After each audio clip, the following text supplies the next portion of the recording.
विद्यासागर आए विद्यासागर, बोलो जय बोलो।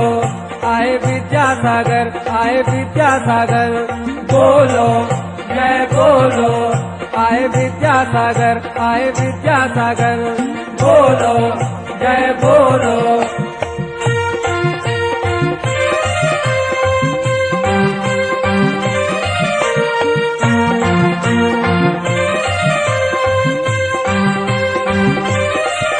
आए विद्यासागर आए विद्यासागर, बोलो जय बोलो। अब तो जगत के हैं जे तारनहारे, जय हो। अब तो जगत के हैं जे तारनहारे, जय हो। जे गुरुवर तो हैं सबसे न्यारे, जय हो। जे गुरुवर तो हैं सबसे न्यारे, जय हो। अरे ए तो मौका कब न मिल है, पकड़ लो इनके चरण। इनकी सेवा में सौंप दो रे अपनो तन मन धन। विद्यासागर आए विद्यासागर, बोलो जय बोलो। विद्यासागर आए विद्यासागर, बोलो जय बोलो।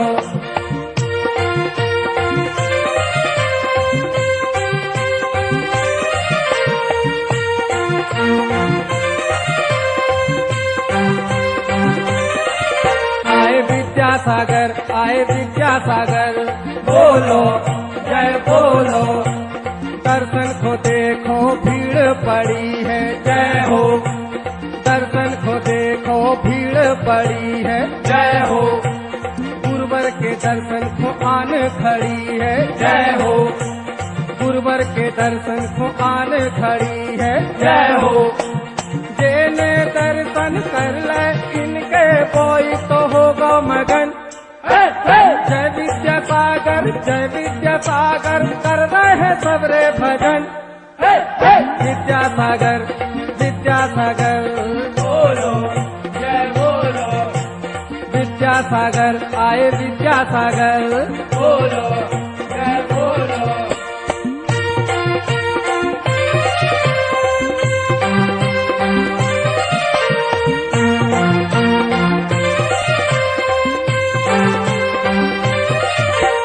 विद्यासागर आए विद्यासागर, बोलो जय बोलो। नग्न दिगंबर मुद्रा के धारी, जय हो। नग्न दिगंबर मुद्रा के धारी, जय हो। हर्ष का तीर्थंकर के अवतारी। सुंदर क्षण है। आचार्य गुरुवर विद्यासागर जी महाराज की अगवानी करते हुए ला रहे हैं मध्य प्रदेश के मुख्यमंत्री माननीय श्री शिवराज सिंह जी चौहान, मध्य प्रदेश विधानसभा के अध्यक्ष डॉक्टर सीतासरन जी शर्मा। आप सभी लोगों से अनुरोध है कि कृपया अपना स्थान ग्रहण कर लें।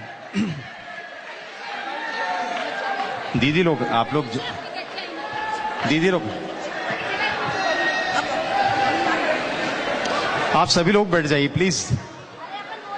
सब लोगों से अनुरोध है। और ये फ्लैश मत चमकाइए भैया, फ्लैश मत चमकाइए, फ्लैश बंद कर लीजिए, दिक्कत होगी उनको। चल रहा है आपका फ्लैश। और आप सभी लोग अपना अपना स्थान ग्रहण कर लें। परम पूज्य आचार्य गुरुवर सत्संग हमारे बीच में विराजमान हो गए। नमोस्तु आचार्य श्री, नमोस्तु आचार्य श्री, नमोस्तु आचार्य श्री।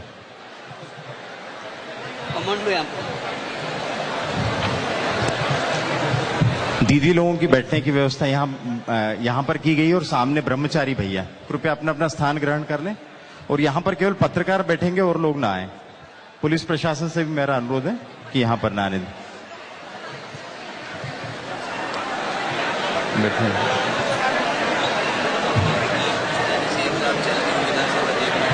हमारे बीच मध्य प्रदेश के यशस्वी मुख्यमंत्री माननीय श्री शिवराज सिंह जी चौहान, मध्य प्रदेश विधानसभा के उपाध्यक्ष डॉक्टर राजेंद्र कुमार सिंह जी और अन्य विधायकगण पधारे। आपका बहुत बहुत स्वागत और अभिनंदन। आप सब लोगों से अनुरोध है कि कृपया आचार्य गुरुवर विराजमान है यहाँ पर, आप सब लोग शांत हो जाएं।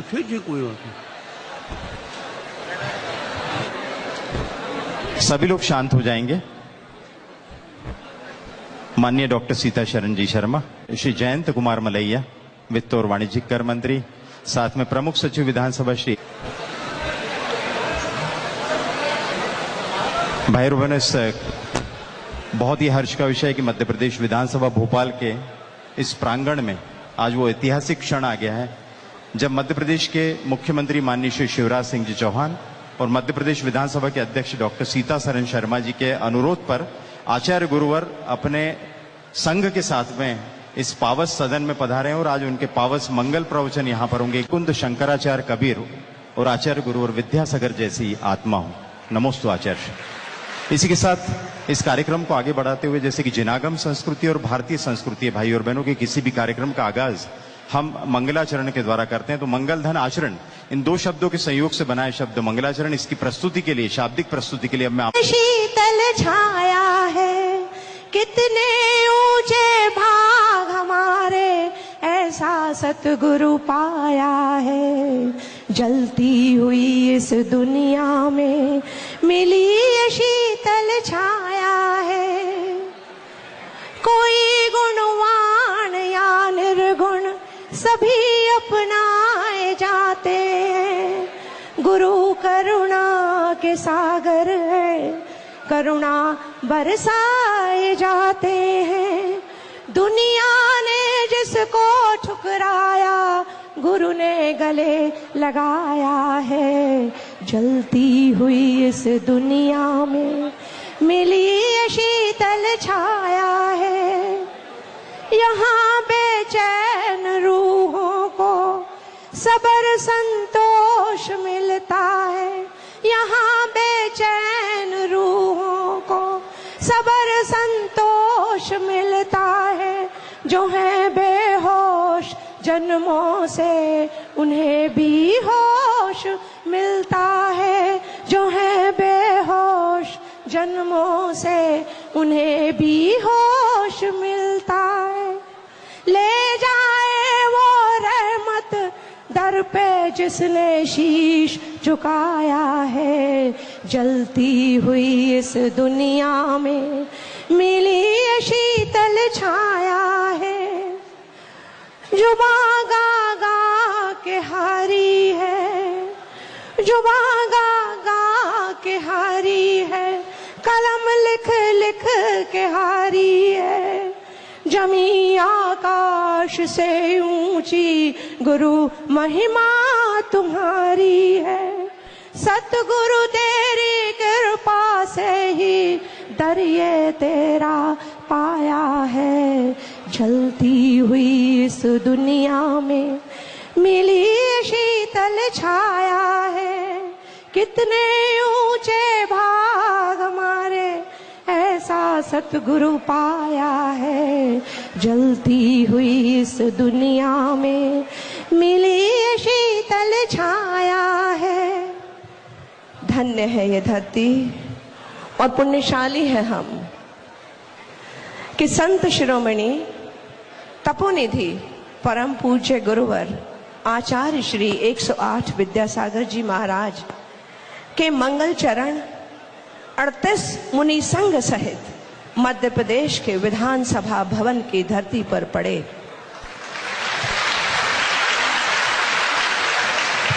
धन्य है धर्मनिष्ठ संवेदनशील मुख्यमंत्री माननीय शिवराज सिंह चौहान जी और विधानसभा के सुयोग्य अध्यक्ष माननीय सीतासरन शर्मा जी कि उन्होंने आचार्य भगवान को यहाँ दिव्य देशना के लिए निवेदन किया।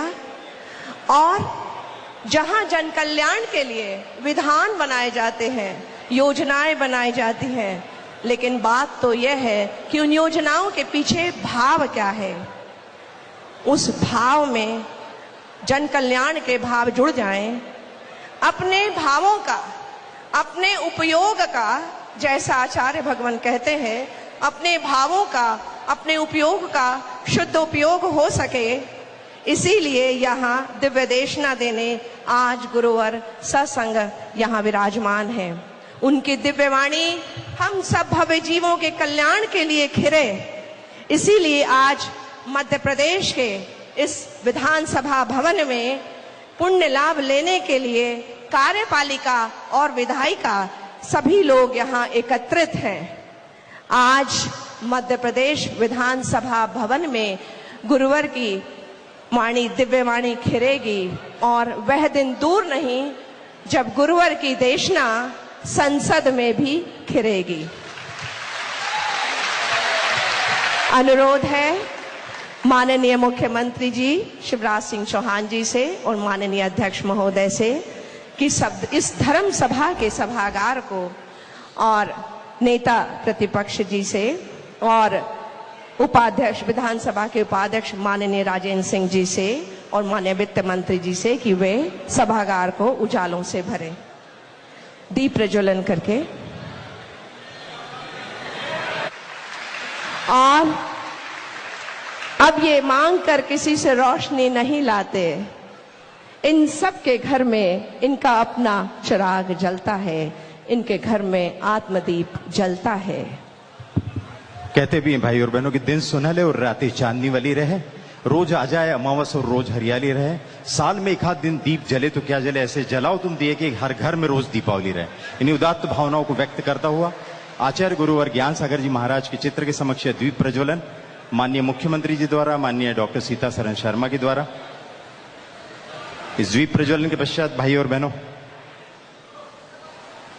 इस कार्यक्रम को हम आगे बढ़ाते हैं और ये बहुत फोटोग्राफर्स कृपया अगर एक साइड हो जाए तो उन लोगों को दिखाई देगा। फोटोग्राफर्स से अनुरोध है, 5 मिनट में हट जाएंगे आप लोग, रुक जाइए थोड़ा सा। इसी के साथ मैं माननीय मुख्यमंत्री श्री शिवराज सिंह जी चौहान से अनुरोध करूंगा श्रीफल भेंट करके आशीर्वाद ग्रहण करें।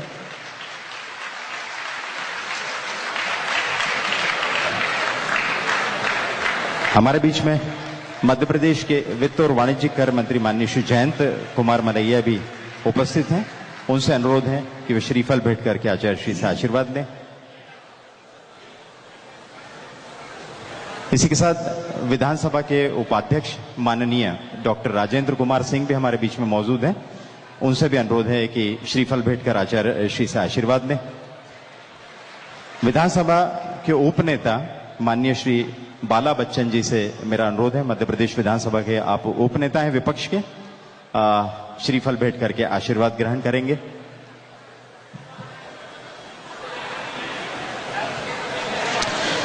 भाई और बहनों, बहुत बड़ा प्रसंग है कि भोपाल राजधानी में, किसी भी राजधानी में पहला चातुर्मास जो है आचार्य गुरुवर का होने जा रहा है और उसका सौभाग्य भोपाल को प्राप्त हुआ। और उस भोपाल के इस पावन सदन में जिसकी सदस्य संख्या 230 है, 231 सदस्य उसमें से अभी 230 सदस्य हैं, यहाँ पर आचार्य श्री जो है अपनी पूरी कैबिनेट के साथ, आध्यात्मिक कैबिनेट के साथ पधारे हैं। उनकी मंगल देशना हम सुनेंगे। इसके पूर्व चूंकि आचार्य भगवान हमारे बीच में डॉक्टर सीतासरन जी शर्मा अध्यक्ष मध्य प्रदेश विधानसभा और माननीय मुख्यमंत्री जी शिवराज सिंह जी चौहान के अनुरोध पे बता रहे हैं।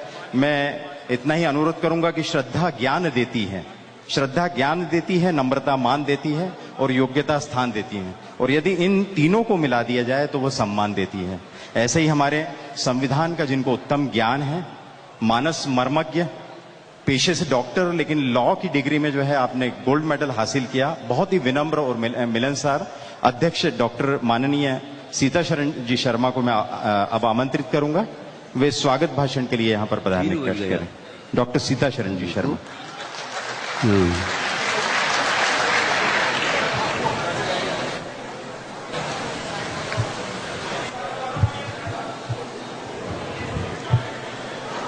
परम पूज्य संत विद्यासागर जी महाराज, उनके साथ पधारे सभी संत संघ के सम्माननीय संत प्रवर, हमारे मध्य प्रदेश के यशस्वी मुख्यमंत्री सम्माननीय शिवराज सिंह जी चौहान साहब, हमारे वित्त मंत्री सम्माननीय जयंत मलैया साहब, विधानसभा के उपाध्यक्ष डॉक्टर राजेंद्र कुमार सिंह जी, प्रतिपक्ष के नेता सम्माननीय बाला बच्चन जी, सम्माननीय सुधा मलैया जी, उपस्थित सभी सम्माननीय भक्तगण, भक्त बहनें, पत्रकार मित्रों, साधु चरित शुभ चरित कपासु, बड़े भाग और आवाही जासु। यह हमारा बड़ा सौभाग्य है कि आज हमारे बीच हमारे मुख्यमंत्री जी के आमंत्रण पर और मेरे अनुरोध पर पूज्य आचार्य जी हमारे बीच आए हैं और अपने प्रवचन से हमें आप्यायित करेंगे। मैं उनके चरणों में वंदन करते हुए उनका बहुत स्वागत करता हूं। श्रद्धावान लभते ज्ञानम, भगवान ने कहा गीता में, श्रद्धावान लभते ज्ञानम तत्परः जितेंद्रिय। सभी जो ज्ञान के गुण हैं वो यहाँ विराजमान हैं। मैं पुनः उनको प्रणाम करता हूं इस पंक्तियों के साथ। सेवक सदन स्वामी आगमनु, सेवक के घर में यदि स्वामी आ जाए, मंगल भवन अमंगल दमनु, सब और मंगल हो जाता है। मैं इनके साथ उनके चरणों में प्रणाम करते हुए और अपनी बात समाप्त करता हूं। बहुत बहुत धन्यवाद डॉक्टर सीतासरण शर्मा। अपनी विनम्रता के साथ साथ जो संवैधानिक ज्ञान है, नियमों का ज्ञान है, उससे सदन को इतनी कुशलता के साथ डॉक्टर शर्मा संचालित करते हैं कि सदन में एक नई परंपरा को उन्होंने कायम किया है। और इसी के साथ भाई और बहनों, मैं एक घटना को उल्लेख करना चाहता हूं कि जब आचार्य गुरु और विद्यासागर जी महाराज का यहाँ पर आगमन हुआ, भोपाल शहर में पधारे, तो माननीय मुख्यमंत्री जी डॉक्टर श्री शिवराज सिंह जी चौहान उनको आगमन पर जो है उनकी अगवानी करने पहुंचे थे। उसके पूर्व जो एक बैठक हुई थी व्यवस्थाओं के लिए, तो उसमें जब उनको बताया गया तो उन्होंने एक चीज कही थी जो मेरे मन को छू गई, उसको आपके साथ में मैं बांटना चाहूंगा। उन्होंने कहा कि मेरा जो सुबह मैं पूजा करता हूं, तो पूजा जो है आचार्य गुरु और विद्यासागर जी महाराज के स्मरण के बिना पूर्ण नहीं होती। इतनी भावनाएं जो है शिवराज सिंह जी की आचार्य गुरु और विद्यासागर जी महाराज के प्रति है और संघ के प्रति है। तो मैं इतना ही बोलना चाहूंगा कि दीप को तपे बिना प्रकाश नहीं मिलता, दीप को तपे बिना प्रकाश नहीं मिलता, और मंत्र को जपे बिना विकास नहीं मिलता।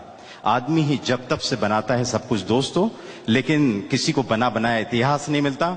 जैत से उठकर पूरे प्रदेश को विकास के नए पथ पर ले जाने वाले यशस्वी मुख्यमंत्री माननीय श्री शिवराज सिंह जी चौहान जैन से मैं अब आमंत्रित करते हुए अनुरोध करूंगा कि इस अवसर पर हमें अपने उद्बोधन देने का कष्ट कर। जैन इसलिए कह रहा हूं क्योंकि आचरण से जो है माननीय मुख्यमंत्री जी जैन ही।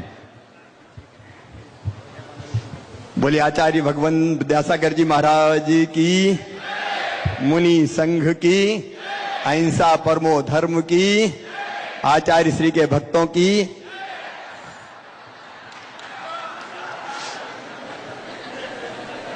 आज हम सबका सौभाग्य है इस विधानसभा को धन्य करने आचार्य श्री पधारे हैं। उनके चरणों में प्रणाम, मुनि संघ के चरणों में प्रणाम। एक तो विधानसभा हमारी है जहां मंत्रिमंडल होता है, बाकी विधायक साथी होती है, लेकिन आज एक धर्म संसद लगाने अपनी कैबिनेट के साथ आचार्य भगवान यहां पधारे हैं। विधानसभा के हमारे बहुत यशस्वी अध्यक्ष श्रीमान डॉक्टर सीतासरण शर्मा जी, हमारे यशस्वी उपाध्यक्ष आदरणीय राजेंद्र सिंह जी,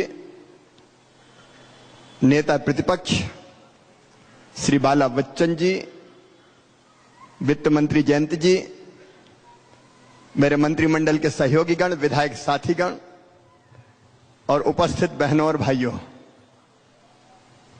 अभी संचालक महोदय जैन की बात कर रहे थे। केवल नाम के आगे जैन लगाने से कोई जैन नहीं हो जाता। जैन का बड़ा गूढ़ार्थ है। जो दूसरे को जीते वो वीर, लेकिन जो अपने आप को जीत ले वो महावीर। जो महावीर वो जितेंद्रिय, जो जितेंद्रिय वो जिन, और जो जिन वही जैन। हर कोई जैन नहीं हो सकता, इसलिए आचार्य भगवान हम भी जैन बनने की कोशिश कर रहे हैं। अपने आप को अगर हम जीत लें, अपने ऊपर अगर हम काबू कर लें, तो फिर बाकी सब समस्याओं का समाधान हो जाए। इन अर्थों में सबको जैन बनने की कोशिश करनी चाहिए। लेकिन आचार्य भगवान आपके चरणों में यही निवेदन है। देखिए आज अद्भुत दृश्य है। यहां कई बार लगता है राजनीति तोड़ती है, लेकिन आचार्य श्री आप सबको जोड़ते हैं। पक्ष हो प्रतिपक्ष हो, सब आपके दर्शन के लिए पधारे। सरकार का काम होता है रोटी कपड़ा मकान पढ़ाई लिखाई दवाई का इंतजाम करना, पुल पुलियां बनाए, सड़कें बनाए, स्कूल बनाए, कॉलेज बनाए, अस्पताल बनाए। लेकिन केवल इतना भर नहीं, लोगों की जिंदगी भी हम कैसे बनाए, लोगों के जीवन में परिवर्तन कैसे लाएं, हम लोग अपने स्तर पर प्रयास करते हैं। मध्य प्रदेश सरकार ने तो एक आनंद विभाग भी बनाने की कोशिश की है, क्योंकि हम जानते हैं कि पद और पैसा लोगों को आनंद नहीं दे सकता, लोगों के जीवन को प्रसन्नता से नहीं भरता, लोगों को चरम लक्ष्य प्राप्त करने तक नहीं पहुंचाता। ये छोटे मोटे सुख जो दिखाई देते हैं वो पानी के बुलबुले होते हैं, जितनी तेजी से बनते वैसे फूट भी जाते हैं। कई बार लगता है कि दुनिया दुख के अगाध सागर में डूबी है, आनंद की हिलोरें कैसे उठे। और उसमें हम जनप्रतिनिधि पक्ष के हों प्रतिपक्ष के हों, सरकार में हो सरकार के बाहर हो, हम कैसे अपने जीवन को बदलें, अपने आप को जीतें और जनता को उस रास्ते पर ले जाने में मददगार बन सकें, सहयोगी बन सकें। क्योंकि इतना सामर्थ्य हमारा नहीं है कि हम ले ही जाएं, वो तो आप जैसे संतों का काम है जो सर्वस्व त्यागी हैं, तपस्वी हैं। लेकिन उसमें हम सहायक कैसे बने। आज आपके चरणों में यही प्रार्थना है कि आप इस गूढ़ अर्थ को हमें समझाएं, इस रास्ते को हमें बताएं। कहते थे कोई कहीं जा रहा था, एक गुरु कहीं जा रहे थे, शिष्य साथ में थे। शिष्य ने पूछा, गुरुदेव कोई कहीं जा रहा हो और रात हो जाए, दिखाई ना दे, तो फिर कैसे आप अपना रास्ता ढूंढ रहे। तो गुरुदेव ने कहा, बेटा फिर चंद्रमा के प्रकाश में अपना रास्ता देखे। उन्होंने कहा, घोर अमावस की रात हो, चंद्रमा भी दिखाई ना दे, तो फिर कैसे अपना रास्ता खोजें। तो गुरुदेव ने कहा कि फिर तारों के प्रकाश में टमटमाहट में अपना रास्ता ढूंढने की कोशिश करें। अगर सावन का महीना हो, घनघोर घटा छा जाए, कुछ भी दिखाई ना दे, ना चंद्रमा ना तारे, तब कैसे अपना रास्ता ढूंढें। का फिर लालटेन जलाकर उस प्रकाश में अपना मार्ग देखें। और कहा आंधी तूफान आ जाए, दिया भी बुझ जाए, लालटेन का कोई अर्थ ना रह जाए, तो कैसे अपना रास्ता खोजें। तब गुरुदेव ने उत्तर दिया, तब तो एक ही मार्ग है, आत्मा को ही दीपक बना के उसी के प्रकाश में अपना रास्ता दिखे। आत्मदीपो भवा। लेकिन ये आत्मा को दीपक बनाए कैसे। गुरुदेव आज आप सब, हम सबको जो अल्पज्ञ हैं, हम सबको बताने की कृपा करके हमें भी कृतार्थ करें, ताकि हम सब विधायक मंत्री मिलके अपनी जनता की बेहतर सेवा कर सकें और उस दिशा में ले जाने का प्रयास कर सकें। एक बार आपके चरणों में प्रणाम करते हुए, क्योंकि हम सब आपको सुनना चाहते हैं, आप हमें ज्ञान का, कर्म का, भक्ति का मार्ग बता के ऐसा रास्ता दिखाइए कि हम उस रास्ते पर चलकर अपने मानव जीवन को भी सफल, सार्थक और धन्य कर सकें और जनता के भी बेहतर काम आ सकें। आपके चरणों में प्रणाम, मुनि संघ के चरणों में प्रणाम। बोलिए आचार्य भगवान विद्यासागर जी महाराज की। चौहान, जिनके उठने में कुरान और बैठने में गीता हो, परम पूज्य आचार्य गुरु और विद्यासागर जी महाराज के चरणों में नमोस्तु करते हुए मेरा करबद्ध अनुरोध है कि कृपया अपने आशीर्वचन हमें प्रदान करें। ओम नमः सिद्धेभ्यः, ओम नमः सिद्धेभ्यः, ओम नमः सिद्धेभ्यः। अहिंसा परमो धर्म की आचार्य गुरुवर श्री ज्ञान सागर मुनि महाराज की,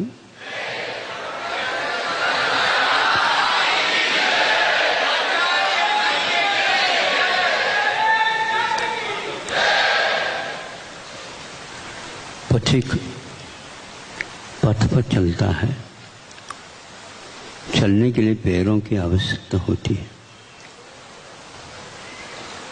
कभी कभार एक पैर में मान लीजिए कांटा लग जाए, फिर भी वह चलता रहता है, लंगड़ाता आगे बढ़ता रहता है। गति उसका अवरुद्ध तो हो रहा है, लेकिन फिर भी लक्ष्य की ओर कदम उठते हैं। एक पैर के द्वारा भी चला जा सकता। एक हाथ में अच्छा कार्य करने के लिए दो हाथ मिले हैं। एक हाथ से कार्य होता है, दूसरा हाथ उसका सहयोग देता है। मान लीजिए उसका एक हाथ टूट गया है, ऊपर उठ नहीं रहा है, तो भी वह अपना कार्य कर सकता है, करता है। एक हाथ भी कार्य करने की क्षमता रखता है। आंखों के द्वारा पथ पर देखना अनिवार्य होता है। आंखों के बिना हम आगे पहचान नहीं पाते। मान लीजिए एक आंख किसी कारण क्षतिग्रस्त हो गई, तो भी एक आंख के द्वारा हम अपने पद पर आगे बढ़ सकते हैं। ये जो कोई भी आपके सामने युगल के साथ काम होते थे, उन्हीं में से अकेला भी रह जाता है तो काम रुकता नहीं, सुचारू रूप से चल सकता है। किंतु एक पक्षी है और उसके दो पंख है, उड़ना चाहता है, उड़ता है। ध्यान रहे, यदि उनमें से एक पंख निकल गया, क्षतिग्रस्त हुआ, तो क्या वह आसमान में उड़ सकता है? नहीं उड़ सकता। ऐसे ही लोकतंत्र के महान विशाल आकाश में उड़ने के लिए पक्ष और विपक्ष दोनों अपेक्षित होते हैं।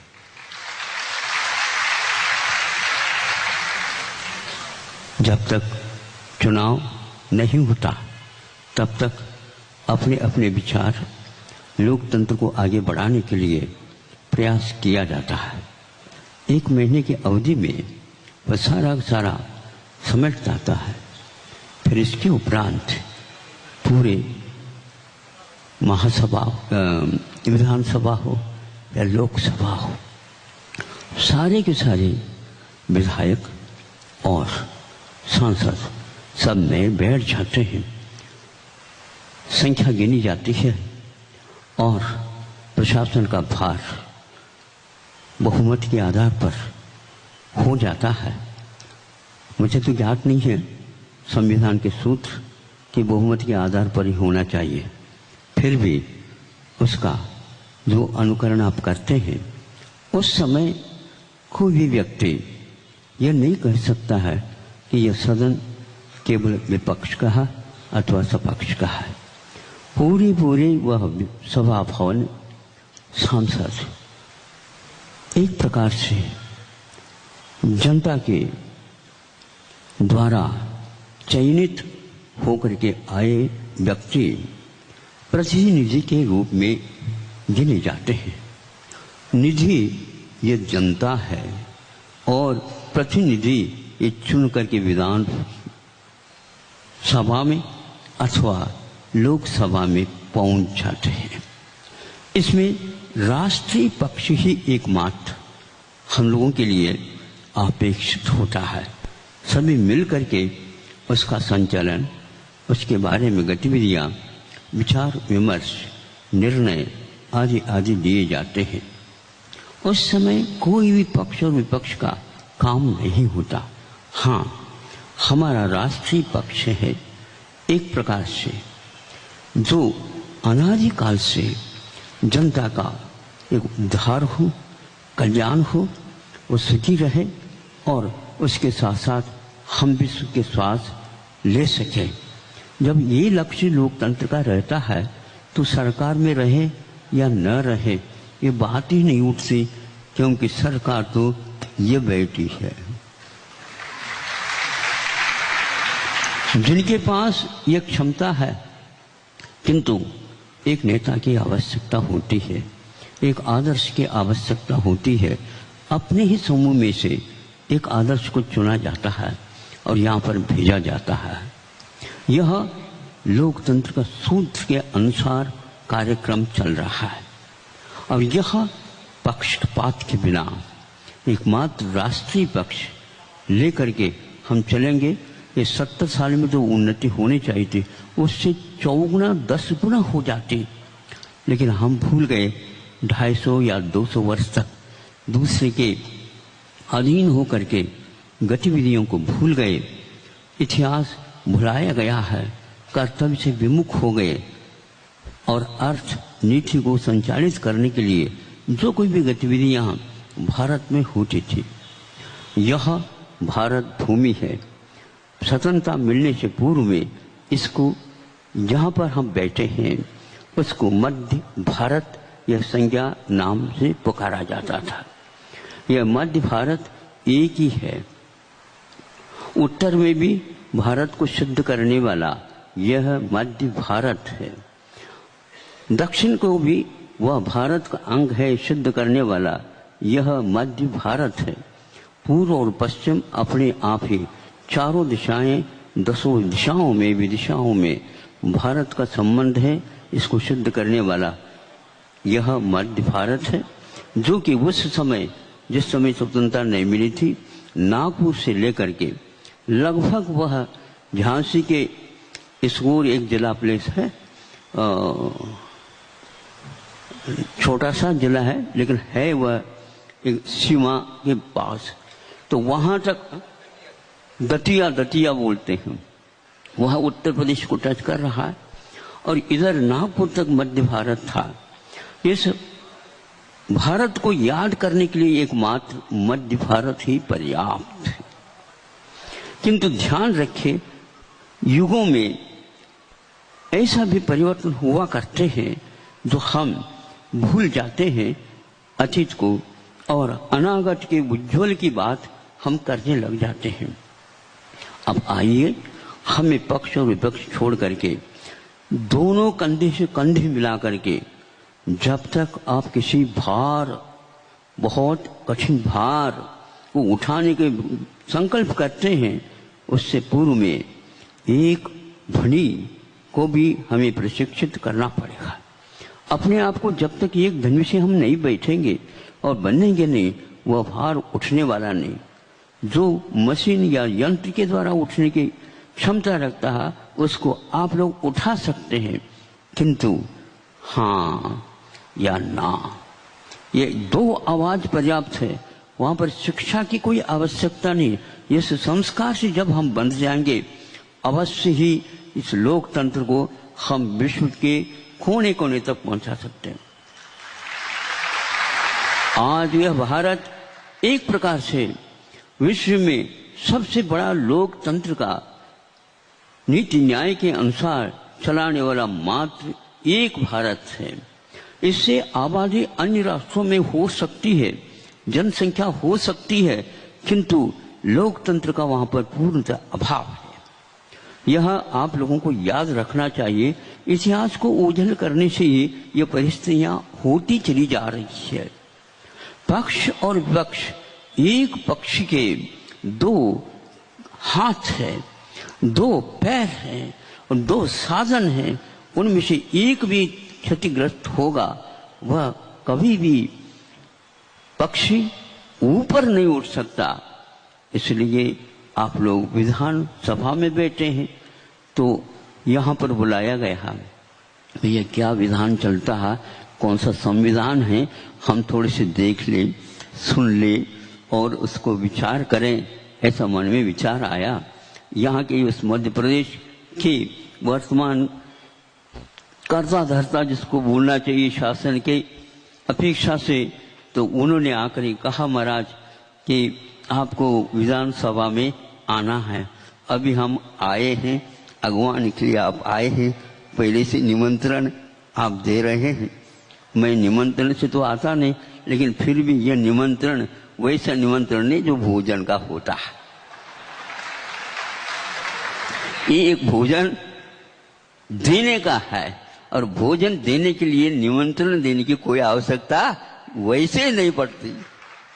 आप रात दिन यहाँ पर बैठे बैठे जैसे श्रमण लोग, साधु लोग, संत लोग अनियत विहार होकर के चलते रहते हैं। आपकी गतिविधियां ऐसे विचित्र है, मैं समझता हूँ हमारे जैसे आप भी अनियत विहारी है। कब खाते, कब पीते, कहाँ पाते, क्या करते, वो कहते हैं स्वयं भी हमारा कोई ठिकाना नहीं, और हमारा कहाँ ठिकाना है बता। आप एक स्थान पर, एक प्रदेश पर बंद करके चल रहे हैं। हम पूरे मध्य प्रदेश से नहीं, हमारा तो भारतीय राष्ट्र है।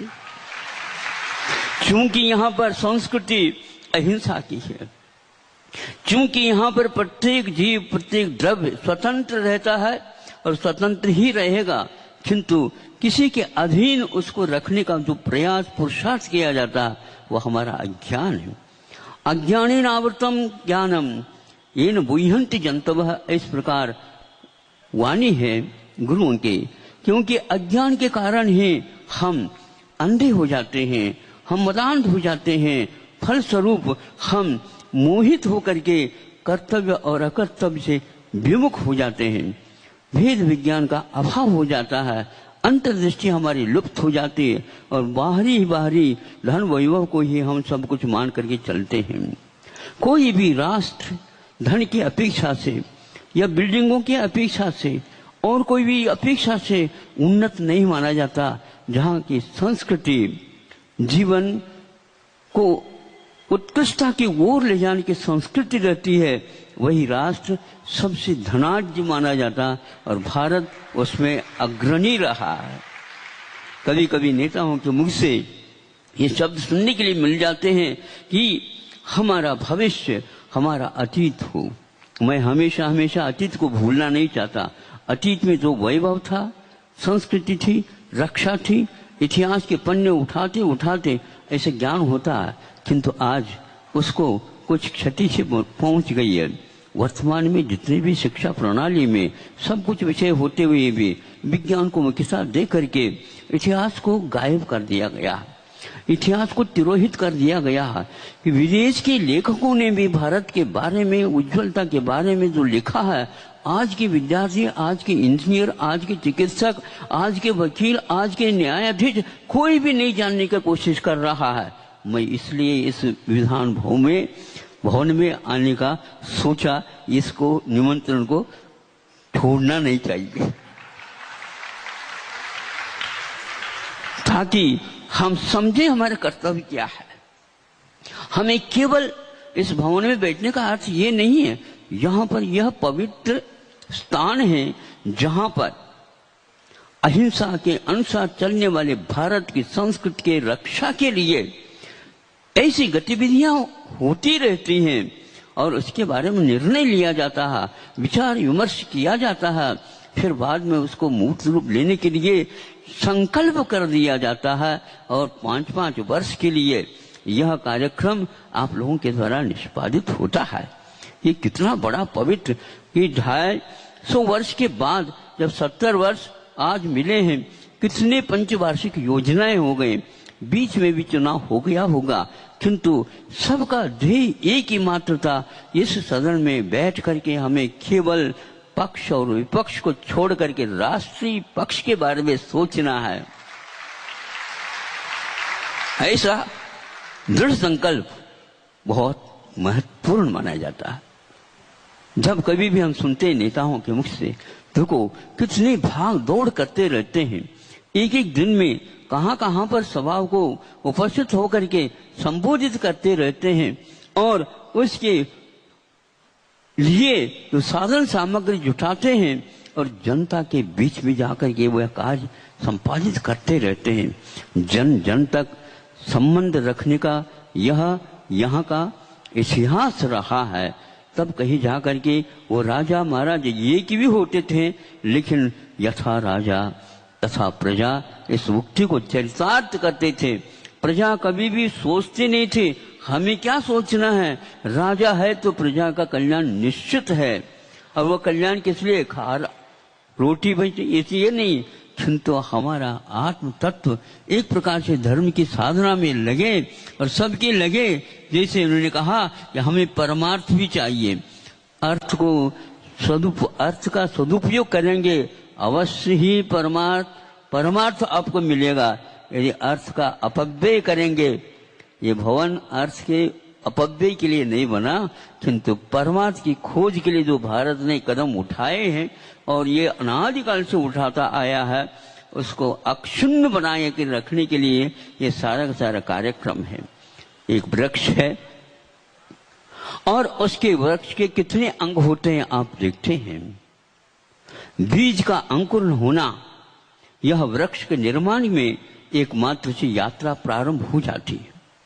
बीज को उचित स्थान पर रखा जाता है, डाला जाता है, जहां पर किसान अपनी मिट्टी को बहुत अच्छे ढंग से समतल बना करके वह प्रतीक्षा करता रहता है।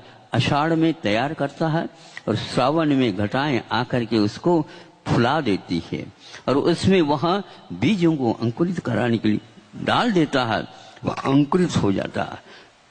वृक्ष की ये यात्रा अथवा उस अंकुर की यात्रा दो दिशाओं में प्रारंभ हो गई, नीचे की एक यात्रा और ऊपर की यात्रा। ऊपर की यात्रा आसमान में दिखती है, लेकिन नीचे की यात्रा की ओर किसी ने दृष्टिपात नहीं किया। यदि वह बैलेंस्ड नियंत्रित होकर के नीचे नहीं जाता तो ऊपर जाने के बाद वह निश्चित रूप से गिर जाएगा। इसलिए वह अंकुरित होकर के नीचे की यात्रा को भी तय करना उसी समय से प्रारंभ कर देता है जिस समय ऊपर जाने का भी प्रयास होता है। 70 वर्ष में इस दिशा में इस देश ने या नेताओं ने या और जो कोई भी है सरकार जो बना देती है, इस जनता ने कहां तक सोचा या आपके सामने है। अब यह जो कोई भी शिक्षा दीक्षा यहाँ पर दी जा रही है, ये सब बातें उसमें आना चाहिए और इतिहास के पन्ने अब बिल्कुल पलट देना चाहिए। वह कुमकुम और हल्दी लगाने योग्य नहीं, उसकी पूजा तो जन जन तक भारतीय इतिहास को ले जाना यह कृत संकल्प होना चाहिए। और इसके लिए अहिंसा की पूजा करते हुए हमारा भी यही विकल्प है, हमारा भी यही संकल्प है। जिस प्रकार आप लोग यहाँ पर गतिविधि चलाते हैं, उसी प्रकार जहाँ पर अहिंसा की आरती उतरती है, वहां पर जाकर के संघ को कह रखा है। हम आते आते एक दृष्टिपात किया और वहां पर एक उत्तुंग स्तंभ जैसा देखने को मिला, तो उसी समय देखते ही एक व्यक्ति ने कहा, महाराज यह शहीद स्मारक है। ओहो, अहिंसा की रक्षा के लिए एक कोई सैनिक या कोई भी नागरिक अपने आप के अहिंसा के होम में अपनी आहुति दे करके अपने जीवन को सार्थक बनाता, ऐसा ये स्मारक है। और स्मारक को देखते ही पवित्र वो अतीत काल के खंड सारे सारे हमारे सामने आ जाते हैं। कैसे कैसे व्यक्ति हुए हैं जो इस संस्कृति की रक्षा के लिए अपने बलिदान किया है और यह बलिदान सार्थक माना जाता है। और प्रत्येक नागरिक का ये संकल्प होना चाहिए, अच्छे देश का निर्माण के साथ साथ संस्कृति की रक्षा के करने के लिए प्रत्येक विद्यार्थी को, प्रत्येक नागरिक को, प्रत्येक बालक को ये संस्कार डाल देना चाहिए। अन्यथा यह हमारा भारत जहाँ पर पवित्र आत्माएं बन गई और बनने की साधना की है, वह साधना लुप्त हो जाएगी, क्योंकि कोई भी प्रवाह अपने आप चल नहीं सकता। धर्म का प्रवाह यह अपने आप चल नहीं सकता। धर्मात्मा पहले चाहिए और प्रयोग उसके साथ होना चाहिए, तब अपने आप ही गति आ जाती है। वृक्ष के मूल में यह गतिविधि हो गई, ऊपर भी यात्रा नीचे भी यात्रा प्रारंभ हो गई।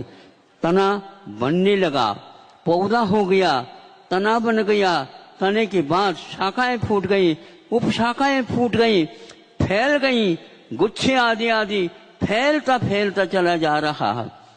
पत्र हो गए, कोपल हो गए और क्या क्या हो गए, होते ही चले जा रहे हैं।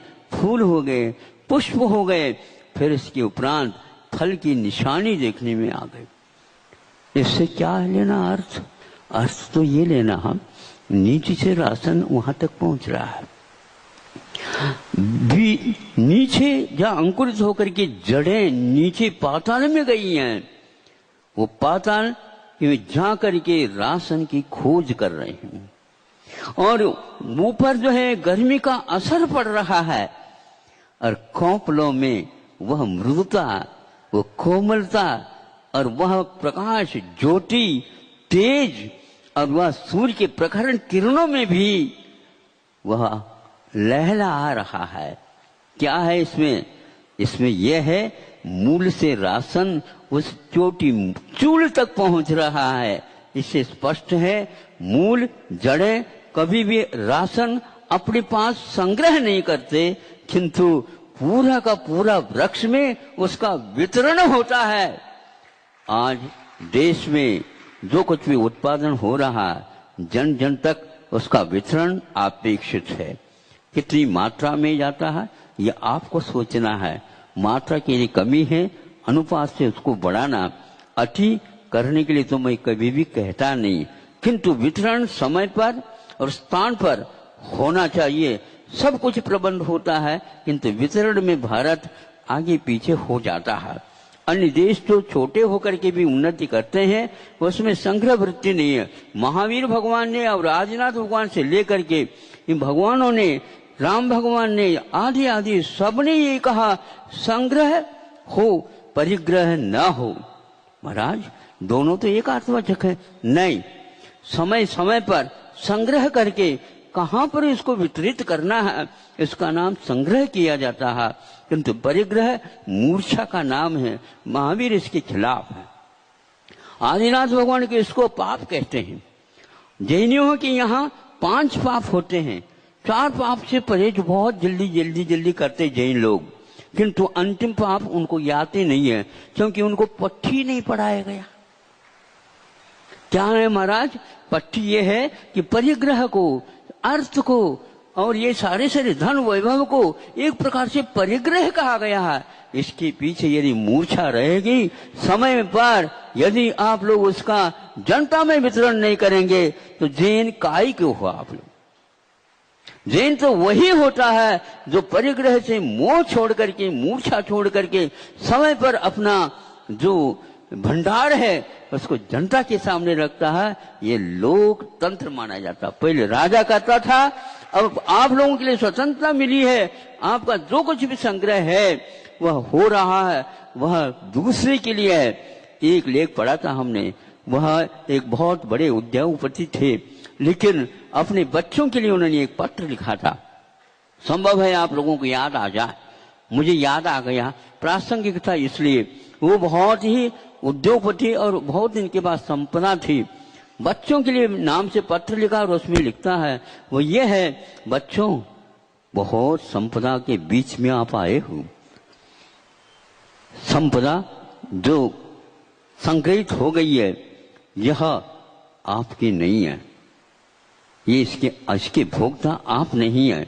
ये श्रम का एकमात्र प्रस्तुति है, श्रम का एक फलश्रुति है। इसके भोक्ता जन जन है और आप तो इसके मात्र एक कली मात्र है। उसका संग्रह होने के उपरांत उसके ऊपर अभिमान करना यह आप लोगों की मूर्खता होगी। ऐसा उन्होंने अपने बच्चों को लाइन पर लाने के लिए, रास्ते पर लाने के लिए, ऐसे शब्द बहुत ही अच्छा सुंदर है जो बिरला जी माने जाते थे। ये पढ़ना जहां कहीं भी पत्र मिल जाए तो ये एक आदर्श व्यक्ति नागरिक होता है, वह कभी भी धन वैभव का अभिमान नहीं करता, उसका वितरण करके अपने आप को कृतकृत्य मानता है। पानी भरते देव हैं, वैभव जिनका दास। पानी भरते देव हैं, वैभव जिनका दास। मृग मृगेंद्र मिल बैठते जहां दया का वास। ये भारतीय संस्कृति है। ये दास बनकर के वैभव आपकी परिक्रमा लगाने लग जाता है, लेकिन उसको छूना नहीं। वह लक्ष्मी चंचल है, आपके पास आई है, लेकिन उनको कह दो कि मुझे मेरे पास नहीं चाहिए, ये जन जन तक तो वितरित हो जा, नहीं है तो मैं वितरित करूंगा। राजा लोग अपने कोष रखते थे, लेकिन हाथ से उस कोष को नहीं छूते थे। उनके पास दूसरा कोष होता था तलवार रखने के लिए, इसको म्यान बोलते हैं। रक्षा के लिए वह क्षत्रिय होता है, ऐसा इतिहास मिलता है। इसलिए राजकोष समृद्ध हो, किंतु वह ताला न लगे। जनता के माध्यम से आती है तो जनता में उसका वितरण होता चला जाए, इतिहास यदि ताजा बनाना चाहते हो, समृद्धि की ओर आप आगे बढ़ना चाहते हो, अपने कदमों को बढ़िया बढ़ाना चाहते हो, तो और किसी देश की ओर देखने की आवश्यकता नहीं, केवल इंडिया नहीं भारत की ओर दृष्टिपात करने की आवश्यकता है। थोड़ा सा विषय जो आवश्यक है फिर भी आपके सामने रखना चाहूंगा। भारत जिस प्रकार स्वतंत्रता को प्राप्त कर लिया, उसी प्रकार उसी दौरान चीन भी स्वतंत्र हुआ, किंतु 2-2.5 वर्ष के बाद में हुआ। भारत को पहली स्वतंत्रता मिली किंतु चीन को बाद में। किंतु बहुत अच्छी घटना जो कि आप अनुकरणीय है वो ये है कि जो ही चीन को भी स्वतंत्रता मिली, उसी दिन जो उसके एक प्रकार से नेतृत्व कर रहे हैं उन्होंने कहा, हाँ सुनो, ये सारे अक्षर सुनो, आज से चीनी भाषा का प्रचलन प्रारंभ होना चाहिए। तो जो मंत्रिमंडल था या जो कुछ भी शासन करता, तो उन्होंने कहा इसको अमल में लाने के लिए कम से कम भी हमारे लिए 7-8 वर्ष की आवश्यकता है। क्या कहा आपने? हाँ 7-8 वर्ष तो लगेंगे, लगने दो 7-8 वर्ष। किंतु आज की इसी रात से यहाँ पर सारी गतिविधियां राष्ट्र के चीनी भाषा में चालू होंगे, और कल से यह नहीं, आज की रात से ही यह होगी। भारत के सामने भी ऐसी ही समस्या थी, क्या करेंगे? नहीं, इंग्लिश नहीं, वो माध्यम नहीं रहेगा। जिस भाषा में हम सीखे हैं और जिस भाषा का नाम यहाँ रखा भारत, ऐसी स्थिति में हमें भी भारतीय कोई न कोई भाषा जिसके माध्यम से सब गतिविधियां होना चाहिए, ऐसे संकल्प इतिहास में लिया हुआ है। बीएड के कोर्स में, पाठ्यक्रम में, एक किताब में हमने पढ़ा था, उसको आपके सामने रखा। हाँ, इसके लिए 10-12 साल लगेंगे, कोई बाधा नहीं। 10-12 साल में हम एक भाषा ऐसी चुनेंगे जिसके द्वारा निश्चित हम इंग्लिश के जोड़ में आकर के काम करेंगे। किंतु यह संकल्प उनका ज्यों का त्यों बना रहा, पाठ्यक्रम में रखी हुई पुस्तिका में। आज यहाँ पर कहते हुए बहुत हर्ष होता है, या स्वाभिमान आप लोगों का जागृत होना चाहिए। यहाँ के शासनकर्ता जो शिवराज जी हैं मुख्यमंत्री के रूप में, उन्होंने जब गत साल या 2 साल के पीछे यहाँ पर जितनी भी गतिविधियां हैं विज्ञान की, चिकित्सा की और प्रबंधन की और जो कोई भी हैं, उन सब को भाषा हिंदी में करने का संकल्प लिया, और उसके फलस्वरूप यहाँ पर भोपाल में अटल जी के नाम से वह विश्वविद्यालय का निर्माण भी हुआ है। अब उसकी गतिविधियां कैसी हैं भोपाल वासी जानते हैं, और इसको गति बहुत आगे देना चाहिए। सारे के सारे ये विषय अनुदित होकर के सामने आ रहे हैं। विज्ञान की समस्या इसलिए है कि उसमें इंग्लिश के द्वारा उसको व्याख्यायित किया जाता। इंग्लिश के कारण यहाँ के विद्यार्थी बहुत परेशान हो जाते हैं। कुछ संख्या में तैयार होते हैं, लेकिन उनकी भी भाषा के ऊपर कितना नियंत्रण रहता कोई भी नहीं जानता। फलस्वरूप बहुत संख्या यूं ही रह जाती है शिक्षा से वंचित होकर के। मध्य प्रदेश एक प्रथम प्रदेश है जहां पर यह अनुवाद करने की परंपरा का सूत्रपात आपके माध्यम से हुआ। प्रबंधन में भी, चिकित्सा में भी, जो कोई भी चिकित्सा पद्धति है वो सारी विदेश की पद्धति, और जो कोई भी आयुर्वेद प्राकृतिक आदि है चिकित्सा पद्धति भारत की प्राचीन काल से आई है, वो सब संस्कृत निष्ठ प्राकृत निष्ठ होने के कारण उसका अनुवाद भी धीरे धीरे चिकित्सा के क्षेत्र में भी अनुवाद हो रहा है। प्रबंधन के बारे में भी हो रहा है, कृषि विज्ञान के बारे में भी हो रहा। एक और हमने पूछा कि क्यों वहां से आए थे कुलपति महोदय वगैरह, जो ये भी हो रहा, विधि का भी हो रहा। हाँ महाराज, विधि के क्षेत्र में मैं ही स्वयं कर रहा हूँ, इसलिए आपको अवगत करा देता हूँ। यह भी अनुवाद हमारा बहुत कुछ हो चुका है, आगे होगा। इसका अर्थ यह है जो पहले के संकल्प थे उन संकल्पों को मूर्त रूप देने का इस वर्ष सौभाग्य प्राप्त हुआ है, और वह विधि के लिए उच्च न्यायालय में और सर्वोच्च न्यायालय में भी उसका प्रचलन होगा। इस बात को सुन करके बहुत आह्लाद होता। इसमें गर्व नहीं है, किंतु आह्लाद इसलिए है कि भाषा एक ऐसी वस्तु है जिसके माध्यम से हम अपने भावों को सहज रूप से अफड़ जो शिक्षित नहीं है वहां तक पहुंचा सकते हैं और पहुंच जाता है वो। किंतु माध्यम यदि विदेशी भाषा का लेते हैं वह संभव नहीं होता। इसलिए अनुसंधान का कार्य भी जोर शोर से होना चाहिए भारतीय भाषाओं में और मातृभाषाओं में, जहाँ जो जिसको सुविधा है उसी के अनुसार होना चाहिए, ताकि हम इतिहास का बहुत अच्छे ढंग से अध्ययन कर सकें। जब तक अनुसंधानकर्ता भाषा के ऊपर अधिकार नहीं रखता तब तक उसका शोध, उसका बोध गहराई तक नहीं पहुंच पाता। अभिव्यक्ति में वो गलती कर जाता है और उस गलती के कारण उसे नंबर और योग्यता का मूल्यांकन नहीं हो पाता। सही योग्यता का मूल्यांकन करने के लिए भाषा एक बहुत महान शस्त्र है। उसको आप लोगों ने भुलाया था, आज धीरे धीरे वह सामने आ रहा है। माध्यम लेना अलग वस्तु और उस भाषा का ज्ञान करना अलग वस्तु। इंग्लिश का विरोध नहीं, किंतु इंग्लिश भाषा के रूप में आप पढ़िए, किंतु माध्यम के रूप में नहीं। माध्यम एक ऐसी वस्तु होती है जो प्रस्तुति की जाती है, उसको स्वतंत्रता मिलना चाहिए। आप भाषा की अपेक्षा से अभी परतंत्र हैं, इस परतंत्रता को फेंक देना चाहिए आप लोगों को, लेकिन मेरा अधिकार तो नहीं है। विधानसभा में आकर के इस प्रकार मैं बोलूं तो लगता तो है मुझे भी संकोच होना पड़ रहा है, लेकिन फिर भी आप लोगों ने निमंत्रण दिया इसलिए कह दिया आपने।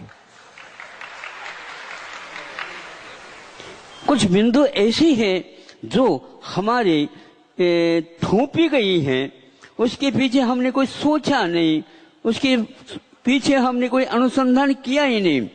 ये एक बात कहना चाहता हूं कि 18वीं शताब्दी में भारत में क्या था, शिक्षा पद्धति में और कृषि विज्ञान में, धातु विज्ञान में, जल प्रबंधन में आदि आदि बहुत सुंदर विदेशी लेखकों ने यहाँ की शिक्षा पद्धति का वर्णन किया है। ब्यूटीफुल ट्री के माध्यम से उसका अनुवाद धर्मपाल इत्यादि के माध्यम से हुआ है कि सुंदर वृक्ष। ये सुंदर वृक्ष क्या है? वह केवल विद्या शिक्षा के अपेक्षा से उन्होंने लिखा है कि भारत वह वैज्ञानिक क्षेत्र था, सारे जो विश्व के जितने भी वैज्ञानिक राष्ट्र हैं वह इससे सीख करके गया है, वो लिखा हुआ है यहाँ पर। ऐसा वह लौह तत्व का आविष्कार करता था 18वीं शताब्दी में। उस प्रकार का आविष्कार किसी देश में नहीं था और उसके लिए उन्होंने नमूने के रूप में ये कहा, यह वह लौह तत्व है जिसके हम शल्य चिकित्सा में सीधे ही उपयोग कर सकते हैं, औजार का काम कर सकता, जंग नहीं खाता, ये इसका अर्थ है।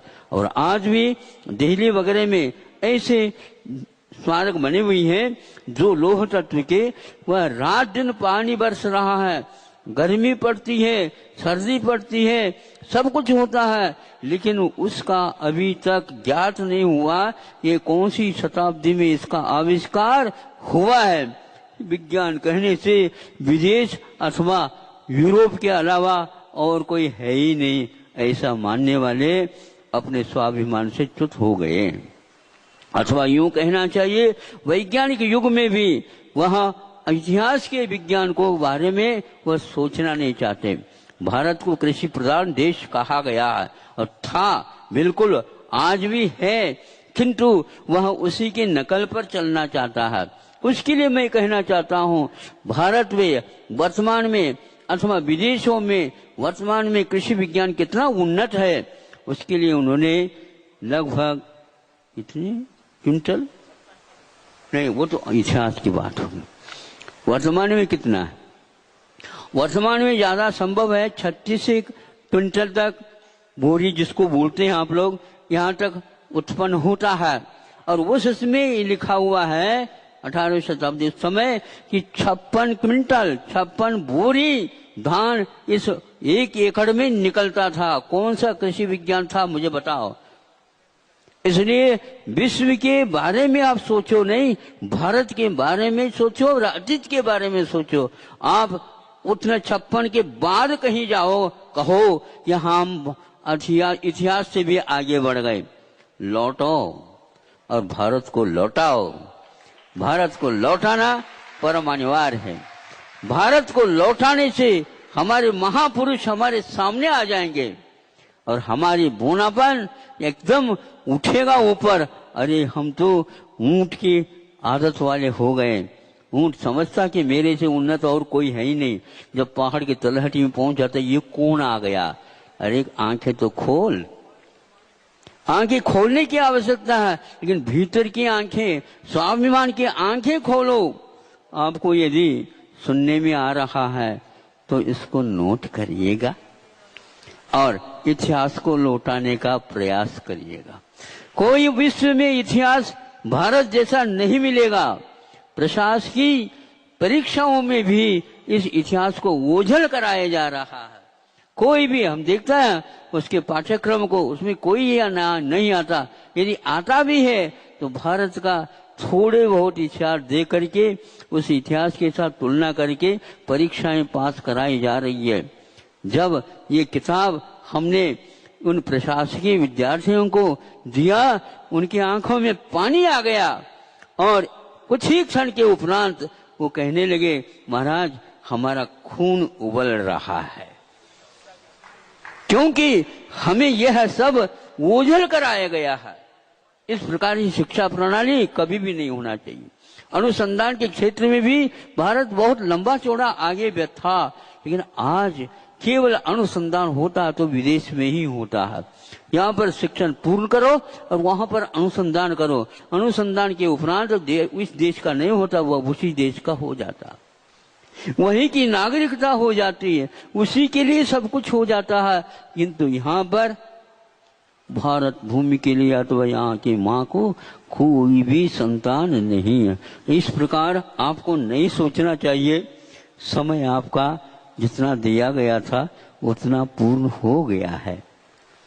आप वृक्ष के हर एक पार्ट भाग के बारे में सोचो। पत्ता की ओर भी देख रहा है वो मूल, और वहां पर योग्य वह वितरण कर रहा है। एक पत्ता, एक पुष्प, एक फल, एक बूंदी और एक वो सारे के सारे उसके वृक्ष के प्रफुल्लित है, आनंदित है, और आप उसे अपने फोटोग्राफी के द्वारा सुंदरता को कैद कर देते हो। देखो कैसा इतिहास था, किंतु आज मूल की ओर किसी का दृष्टिपात ही नहीं, जिसके माध्यम से वह आकाश को चूमने वाला वृक्ष भी कभी भी गिर सकता है। लेकिन पहला ऐसा वृक्ष नहीं था। उसकी फाउंडेशन, उसका मूल जो था वो बहुत मजबूत था। इस प्रकार एक पक्ष वाला, एक पंख वाला जिस प्रकार आसमान में उड़ नहीं सकता, उसी प्रकार ये संविधान का विधान करने वाला भवन में कि पक्ष और विपक्ष दोनों मिलकर के समय समय पर अपने पंखों को और गति दीजिए, फिर बाद में बहुत दूर आसमानी में चले जाएंगे। दूर दूर के देश भी इस भारत को देख करके अपने आप को धन्य मानेंगे, और वो नहीं माने या न माने, आप तो धन्यतम मानेंगे अपने आप को। हमारा यह युग बहुत अच्छा है। राजा नहीं किंतु प्रजा को ही राजा का तंत्र मिला हुआ है। प्रजातंत्र का यह राष्ट्र विश्व में प्रसिद्ध है। अब शिक्षा प्रणाली में थोड़ा सा अंतर लाना चाहिए, जिसके द्वारा जीवनोपयोगी वस्तुओं का निर्माण कर सके, वही एकमात्र शिक्षा है। मांगे वह शिक्षा का फल नहीं होता, पराश्रित हो वह शिक्षा का फल नहीं होता। स्वास्थ्य होना चाहिए, स्वस्थ होना चाहिए, किंतु आज के विद्यार्थी रुग्ण होते चले जा रहे हैं, मानसिक दृष्टि से और शारीरिक दृष्टि से भी और आर्थिक दृष्टि से तो और होते चले जा रहे हैं। तीसरा, नीति न्याय के अनुसार चलने का अपने आप ही जिस शिक्षा के माध्यम से बोध मिलता है, दिशा मिलती है, वही शिक्षा मानी जाती है। अंतो गत्वा, वो अंतिम ध्येय जिसको आत्मनिष्ठ अध्यात्म बोलते हैं, उसको वह पाप करता है। ऐसी शिक्षा यहाँ पर होती थी। आए विद्यासागर, आए विद्यासागर, शिक्षा बोलो सभी जय मिलकर बोलो, के आप आए आगे विद्यासागर, बढ़ेंगे। ये आए काम हो सकता है। विद्यासागर, इस प्रकार बोलो की आने वाले जय की बोलो, आवश्यकता है। आए विद्यासागर, इसलिए शिक्षा आए विद्यासागर, चिकित्सा बोलो क्षेत्र में जय आप बोलो, स्वतंत्र एक प्रकार से क्षेत्र बनाइए, उसमें व्यावसायिकता नहीं आए। इतिहास पढ़ने से क्या होता है, चिकित्सा में भी पैसे नहीं लिया जाता था और शिक्षा में भी आए विद्यासागर, आए विद्यासागर, इसको देख बोलो लगता है जय जब बोलो, शिक्षा के क्षेत्र में यह अब घुस तो गया जगत के हैं व्यवसाय, सितारे ऐसी स्थिति में भारत जय को हो। लौटाना बहुत अब तो कठिन है। जगत के ये हैं आप लोगों के सितारे संघों की ओर ही हम जय हो। करते हैं।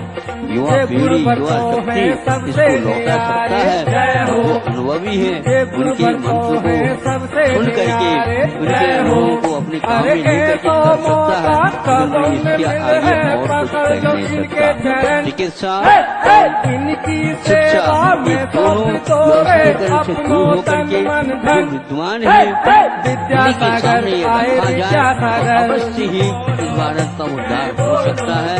इसी उद्देश्य को लेकर के विद्यासागर, आए यह स्वतंत्रता विद्यासागर, मिली है। बोलो उन्होंने अपना परिश्रम जय करके बोलो, जीवन को होमा करके और आहुति दे करके आप लोगों के लिए बैठ करके शांति के साथ इतिहास को दोहराने के लिए अवतार आए प्राप्त विद्यासागर, कराया है। आए उसका विद्यासागर, कम से कम बोलो अनुग्रह, जय उनका बोलो, उपकार उनके दर्शन दिल को को देखो अब अगले भीड़ पीढ़ी के लिए पड़ी दे है, करके जय हो। आपको झुकाना है। दर्शन को और यह देखो प्रत्येक व्यक्ति भीड़ का पड़ी कर्तव्य है, होता जय है। हो। समया भाव के गुरुवर के साथ मैं दर्शन इसको को आने यहीं पर विराम कर खड़ी है, देता जय हूँ, हो। क्योंकि आगे गुरुवर के विधानसभा की दर्शन गतिविधियाँ को आने होना है खड़ी 4 है, बजे जय से हो। 5 मिनट अभी और तेने है। आप दर्शन आगे के कर लिए ले जो कुछ भी इनके करना चाहो। कोई तो अहिंसा होगा परमो मगन। धर्म की जय आचार्य गुरुवर श्री विद्यासागर, ज्ञान जय सागर मुनि महाराज की विद्यासागर, कर रहे सबरे भजन। विद्यासागर, विद्यासागर,